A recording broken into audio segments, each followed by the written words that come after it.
The first Resistance was one of the premier launch titles for the PS3. It acted as a huge departure for Insomniac Studios, an already acclaimed developer known for cute and cartoony mascots. Fall of Man was a fight for humanity's survival set in a bleak world overrun by the merciless Chimera. And it was outstanding. Resistance 2 picks up right where the first ends, and you can immediately tell the difference.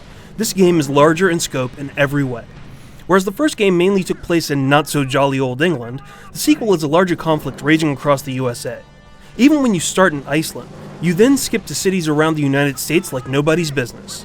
This really drives home the fact that this is a bigger, more cataclysmic war, since the US is the last remaining free area in the world, and the scope that was hinted at before is fully realized in this game. Each level has a moment in which your jaw will literally drop, be it crazy bosses that take up the entire screen, or vistas of rampant destruction. The ambition is amazing. This also extends to the gameplay itself. It's not uncommon for you to fight hordes and hordes of enemies at one time, or to take part in large-scale fights with lots of allies. Somehow, Insomniac managed to fit all of this on screen with a solid frame rate, which is just incredible. All is not perfect though, because there are some weird technical hitches. Some textures are noticeably low res, there's some screen tearing and pop-in, and there are standard clipping problems. But given the scale of the game, this is understandable. The game is the continuation of Nathan Hale's story arc, and hence it's very Hale-centric. Hale finds himself with other soldiers who have been augmented with Chimera strains and joins the secret agency of Sentinels to continue the war. The story is pretty good overall, but I do have some issues with it.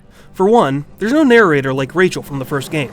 She really tied that story together, and the sequel doesn't have the same cohesiveness. Character motivations aren't clearly explained sometimes, and the ending, well, let's just say that it ends. Lots of questions are brought up and left unanswered, so until a hypothetical Resistance 3 comes around, some people may be left scratching their heads. Can you hear them? It is beautiful. With that said, the game is as fun as ever. New weapons like the Magnum with exploding bullets are pretty sweet, and old favorites like the Bullseye are comforting to hold again. This is good because the enemy AI is pretty ruthless. You'll get a good challenge from the game, especially with the multiple difficulties. Although even more amazing is that your NPC buddies are equally as smart. They don't just wait around to be killed like most NPCs of the world did. They return fire and even take out some enemies for you. So the single player is good and probably about what you'd expect.